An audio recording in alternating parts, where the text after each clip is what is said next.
Pessoal, eu falarei agora então uma aula sobre a Lei 6.316. Esta lei, no caso, trata sobre o conselho então dos fisioterapeutas e terapeutas ocupacionais, mas é uma norma que cai em diversos concursos. Eu espero então que vocês gostem, eu espero que vocês curtam mais uma aula aí para o nosso canal, o canal do professor Eduardo Galante. Vamos lá? Simbora com o professor? Dá uma olhadinha aqui então toda essa nossa, né, os bastidores e a aula também. Simbora!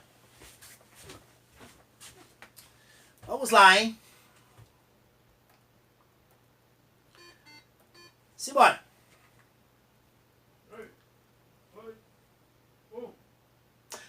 Olá pessoal, tudo bem? Sou o professor Eduardo Galante. Faço parte aqui da equipe de professores do Gran Cursos Online, onde atuo como professor de disciplinas jurídicas. Especificamente, gosto muito de atuar como professor de legislações, em especial legislações institucionais. Normalmente, então, estas legislações são cobradas em provas e eu gosto de estudá-las, destrinchá-las, trazer para você todas as informações para que você faça uma boa prova. E não poderia ser diferente nesta ocasião. Recebi uma missão muito especial por parte da nossa coordenação para que eu pudesse falar aqui sobre a Lei 6.316, esta importante lei que trouxe informações sobre o Conselho Federal e os conselhos regionais de fisioterapia e terapia ocupacional.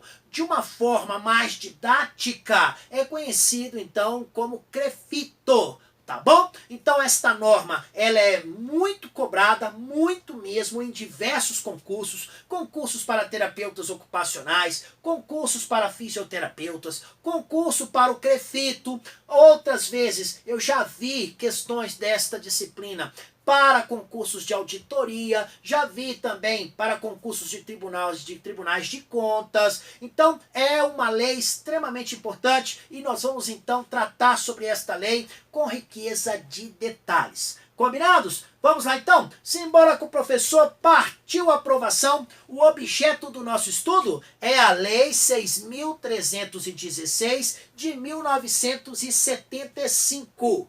Qual é o objeto desta norma? Nós vamos falar sobre o Conselho Federal e sobre os conselhos regionais de fisioterapia e de terapia ocupacional. Para tanto, eu quero estabelecer com você uma parceria. Então, para que isso ocorra, eu trouxe aqui para você um pouco da minha trajetória acadêmica, um pouco da minha trajetória profissional, justamente falando sobre esse meu caminho, então, vamos dizer assim, de preparação para estar com você nesta parceria. Desde já quero salientar que você poderá falar comigo no nosso fórum ou ainda você poderá falar comigo através das redes sociais, tá? Instagram, LinkedIn, Face, YouTube, em todas elas, @professor Eduardo Galante, será uma honra tê-los por lá. Sobre o curso propriamente dito, antes mesmo de aprofundarmos nas informações aqui trazidas, quero fazer algumas considerações muito pontuais. A primeira delas diz respeito à forma como isso poderá estar na nossa prova. Então, normalmente quando se cobra uma norma, principalmente uma norma institucional, o que a banca faz é cobrar a literalidade das ideias que estão nos artigos. Não estou falando de decoreba, eu estou falando de entender todas as mensagens, todas as ideias que estão nesses artigos. Normalmente, há uma questão, e esta questão de prova possui diversas alternativas, e nestas alternativas, então, a banca pode lançar mão das seguintes técnicas. Pode substituir uma palavrinha, pode, no caso, trazer uma informação de uma outra norma, ou ainda pode, no caso aqui, poderá ainda fazer uma outra coisa, que é o seguinte: além disso, poderá omitir uma informação que deveria existir. Pronto, é desta maneira que é cobrado. Portanto, diante desse contexto, eu então me proponho a fazer um curso muito objetivo com você. Por quê? Eu não vou tecer maiores comentários doutrinários, porque eles não estarão na sua prova. Então, maiores aí comentários doutrinários ficam para uma outra oportunidade. E mais, eu não posso tomar o seu tempo além daquele que é necessário para que você faça uma boa prova, tá bom? Então, vamos lá. Feito isso, eu acredito que a gente já tenha condições de ir para nossas informações. O que eu recomendo nesse primeiro momento? Vamos identificar as ideias que estão no texto. Depois, você vai fazer um resumo com as ideias principais que eu irei apresentar. E, por fim, recomenda-se que você realize, então, questões de provas, questões, então, que vão ajudá-los aí nesta missão. Ok? Bem, a primeira coisa que eu recomendo quando nós estudamos uma norma é que você saiba qual é o objeto tutelado por aquela norma. Se você souber o que é isso, você já estará muito à frente na sua preparação. Toda norma tutela um objeto. E normalmente aquele objeto é o assunto de toda a norma. Então, por exemplo, o que nós estudaremos hoje? Nós iremos estudar o Conselho Federal e os Conselhos Regionais de Fisioterapia e de Terapia Ocupacional. Então, praticamente, do primeiro momento do nosso curso até o último momento, nós vamos falar sobre os conselhos. O Conselho Federal, então, de Fisioterapeutas e de Terapeutas Ocupacionais e também os conselhos regionais. É sobre isso que nós vamos falar durante o nosso curso. Vamos dar início, então, a este assunto, abordando principalmente os conselhos federal e regionais de fisioterapia e terapia ocupacional. Vamos trazer aquelas disposições preliminares, aquelas informações iniciais, para que a gente possa, então, construir a ideia destes conselhos, tá bom? Vamos lá, então? Bem, primeira coisa que nós precisamos. Olha, através da Lei 6.316, então esta lei, ela foi importante, por quê? Porque ela criou o Conselho Federal e porque ela também criou os conselhos regionais de fisioterapia e de terapia ocupacional. Então esta lei é importante porque ela criou o Conselho Federal e os conselhos regionais de fisioterapia e terapia ocupacional. No segundo momento, qual foi a importância de se ter esses conselhos? Qual é a missão destes conselhos? A principal. Não quer dizer que sejam as únicas, mas certamente é a mais importante. Tá? Estes conselhos irão fiscalizar o exercício das profissões de fisioterapeuta e de terapeuta ocupacional. Então, quer dizer, professor, que no caso, a missão maior destes conselhos é fiscalizar o exercício das profissões de fisioterapeuta e de terapeuta ocupacional. Pronto! Você matou aqui a ideia principal, aquela que certamente poderá estar na nossa prova. Bem, agora que você já sabe, vamos avançar um pouco mais. Os conselhos federal e os conselhos regionais de fisioterapia e de terapia ocupacional, tá? No caso, são, enquanto entidades administrativas, são autarquias, tá? São autarquias federais e, no caso, são vinculados ao Ministério do Trabalho. E aí eu quero fazer um comentário aqui, por quê? Tá? Por que eu quero fazer esse comentário? Eu sei que nesse momento você poderá estar dizendo assim, nesse momento do nosso curso você poderá estar dizendo assim, ué, professor, mas não existe mais o Ministério do Trabalho, mas as funções que o Ministério do Trabalho existia, né, o que o Ministério do Trabalho exercia, elas não desapareceram, elas foram apenas transferidas para outro órgão. Então, e mais, a lei, o texto dela, quem altera é o Poder Legislativo, e o texto vigente diz que ela está vinculada ao Ministério do Trabalho.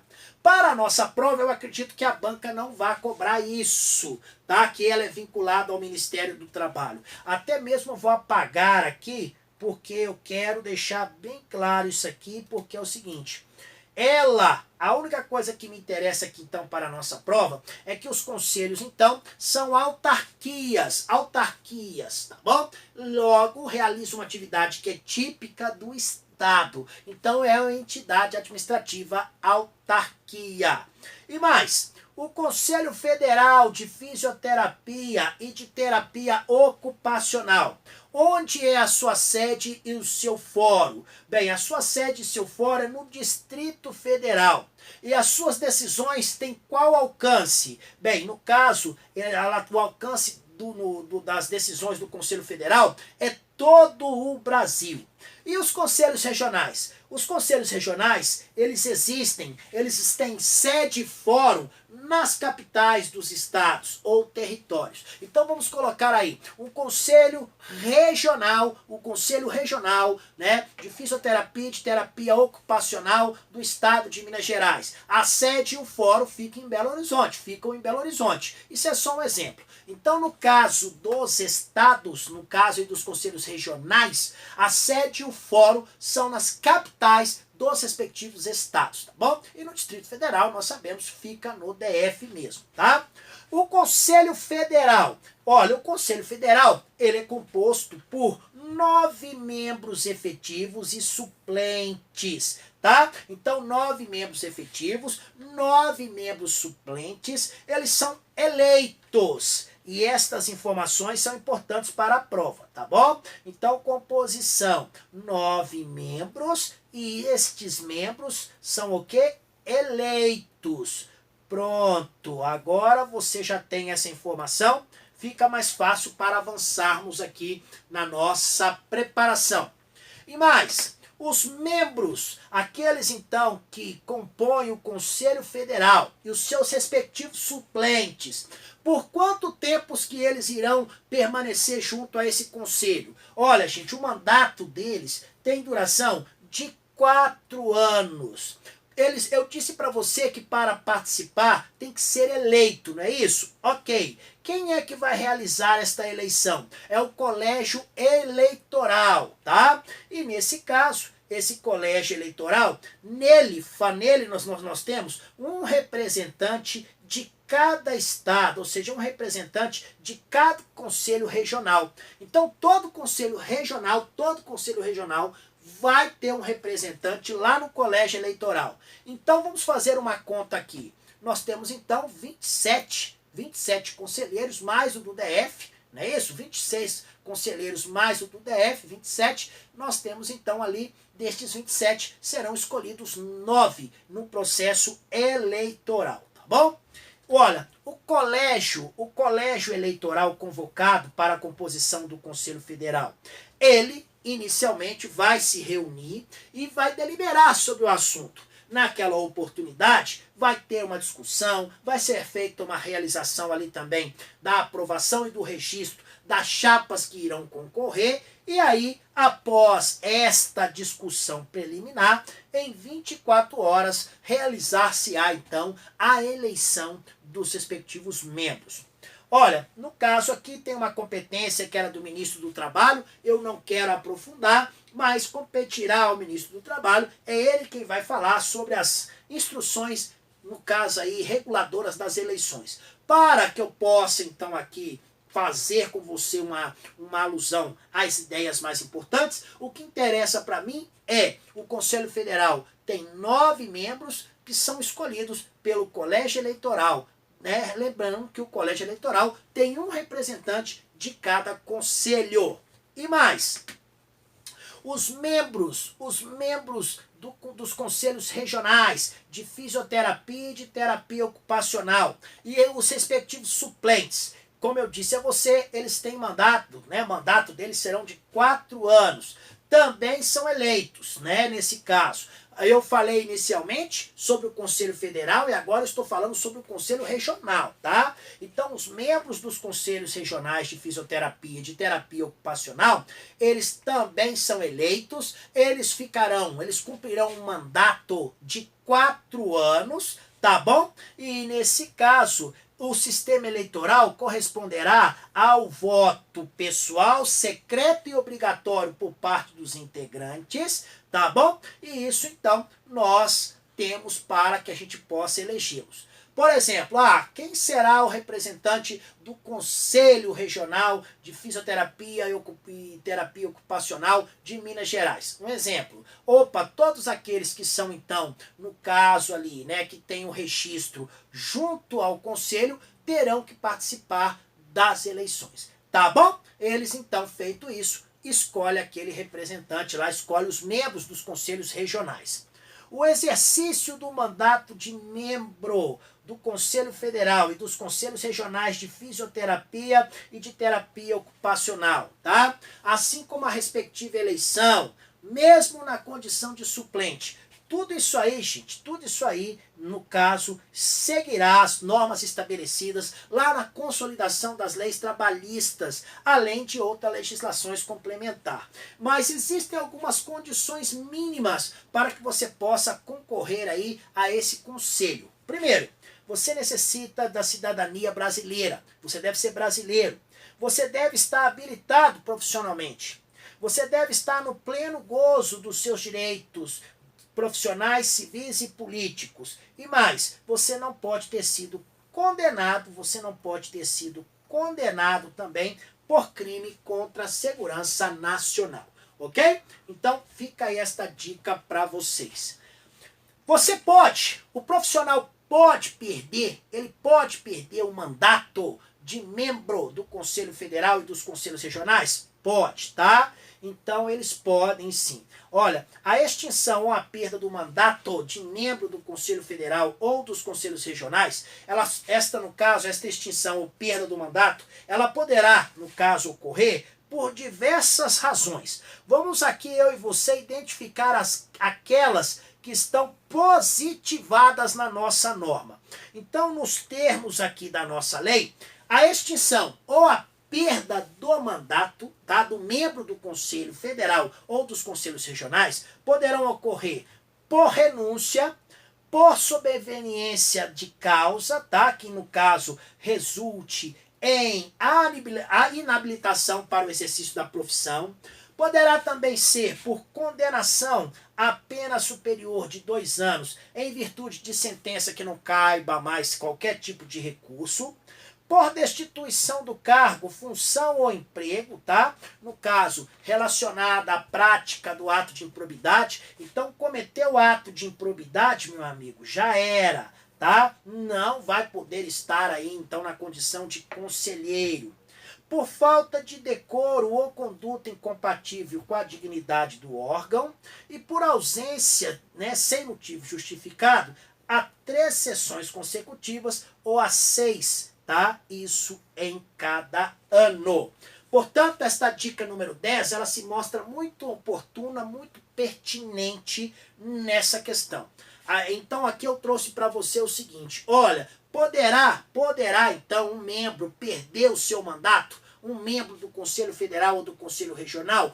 Poderá. Como eu disse a vocês, existem situações pontuais. Por renúncia, por superveniência de causa que no caso ali que resulte em a inabilitação para o exercício da profissão, por condenação penal superior a 2 anos que não caiba mais recursos, por destituição de cargo, função ou emprego, por falta de decoro ou conduta incompatível com a dignidade do órgão e por ausência sem motivo justificado a 3 sessões consecutivas ou a 6 intercaladas em cada ano. É interessante que você, então, tenha aí em mente esta dica número 10, principalmente o seu inciso 6º, muito boa para estar em uma prova.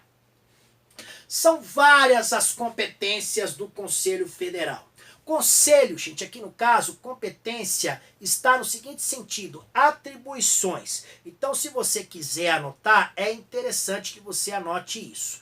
Competência, nós podemos aqui então utilizar como sinônimo de atribuições. Bem, se você está se propondo a trabalhar em um órgão, o mínimo que se espera de você é que você saiba quais são as competências deste órgão. Ou seja, o que faz esse órgão. No caso, eu quero saber quais são então as competências, as atribuições do Conselho Federal.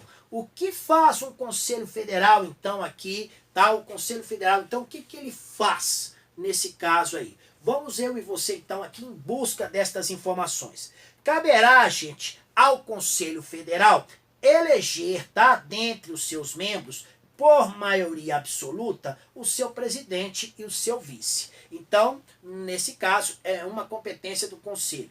Também o Conselho exercerá a função normativa e, no caso, baixará atos, por exemplo, que sejam necessários à interpretação e à execução do disposto e também aquilo que está relacionado à fiscalização do exercício profissional. Então, se cair na sua prova, o Conselho Federal tem vocação normativa, verdade. Vai supervisionar e fiscal, no caso, vai supervisionar a fiscalização do exercício profissional, isso em todo o território nacional, tá? Vai organizar, instalar, orientar e inspecionar os conselhos regionais, além de examinar as prestações de contas. Então, é uma função muito importante o exame ali da prestação de contas.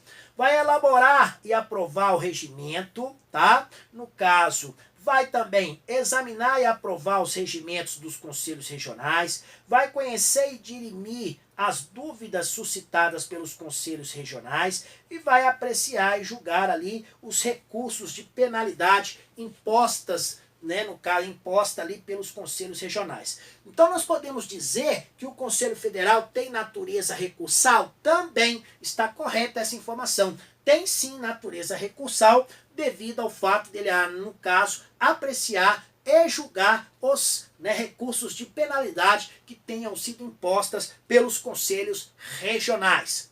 Outras atribuições do Conselho Federal. Vai fixar o valor das anuidades, das taxas, dos emolumentos e também das multas devidas pelos profissionais e empresas aos conselhos regionais. Vai aprovar a sua proposta orçamentária e autorizar a abertura de créditos adicionais. Vai dispor com a participação ali de todos os conselhos regionais, no caso, sobre o Código de Ética Profissional. Vai estimular, no caso ali, a exação do exercício da profissão, além de instituir o modelo das carteiras e também cartões de identidade profissional. Portanto, percebam que são, então, atribuições bem específicas.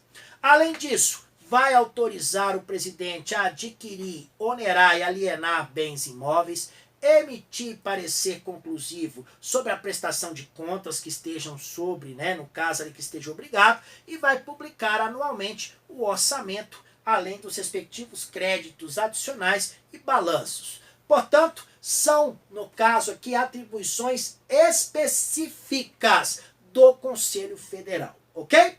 Bem, com isso, então, a gente conseguiu aqui encerrar as dicas teóricas da nossa primeira aula. E eu tenho certeza que daqui você extrairá as principais ideias. Para que a gente possa ter uma noção de como esta norma estará em uma prova, eu aqui, então, optei por trazer questões que já foram cobradas em provas anteriores. Normalmente eu gosto de elaborar as questões, mas quando isso não é possível, quando não for possível, então eu opto aqui por questões já cobradas anteriormente. Quer ver? Vamos lá. Algumas delas.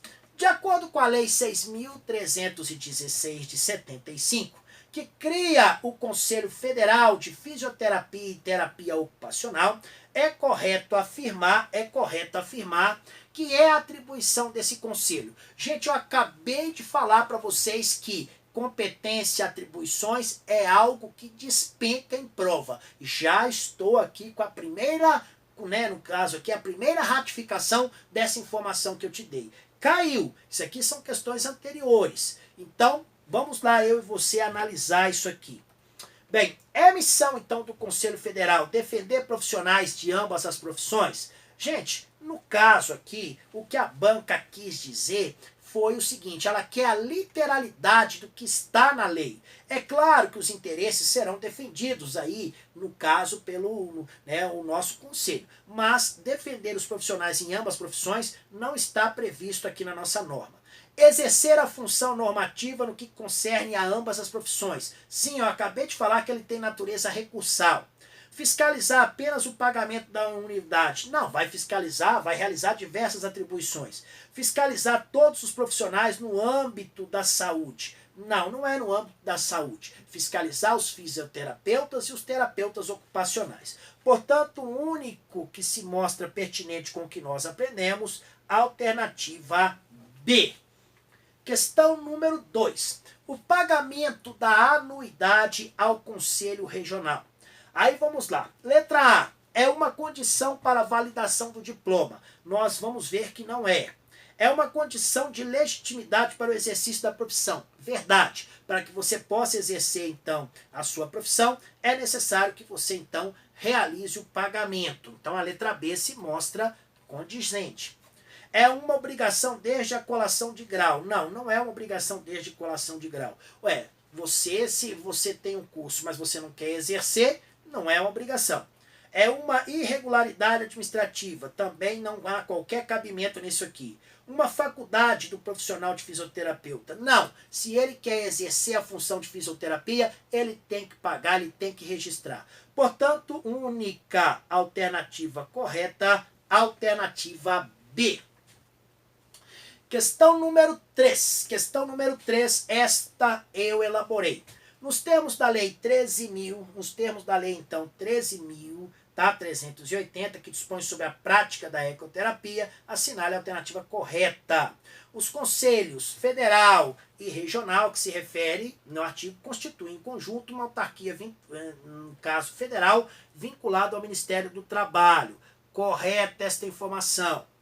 O Conselho Federal de Fisioterapia e Terapia Ocupacional terá sede e fórum no Distrito Federal e jurisdição em todo o país, e os conselhos regionais nas capitais dos estados. Correta. O Conselho Federal compor-se-á de 9 membros efetivos e suplentes, respectivamente, eleitos na forma estabelecida nesta lei. Mais uma informação correta. Mais uma informação correta. Os membros do Conselho Federal e os respectivos suplentes, com mandato de 4 anos, serão eleitos por um colégio eleitoral integrado por um representante de cada conselho regional, por este eleito em reunião especialmente convocada. Perfeito! O colégio eleitoral convocado para a composição do Conselho Federal reunir-se-á preliminarmente para exame, discussão, aprovação e registro das chapas concorrentes, realizando as eleições 24 horas após a sessão preliminar. Então, qual é a alternativa correta? Aqui no caso, todas as alternativas se mostraram pertinentes com o que nós aprendemos, tá bom? Então, isso aí foi uma ratificação de tudo que aprendemos. E com isso, chegamos então ao final aí da nossa primeira aula. Espero que você tenha gostado. Mais do que isso, espero ter contribuído sensivelmente para a sua aprovação.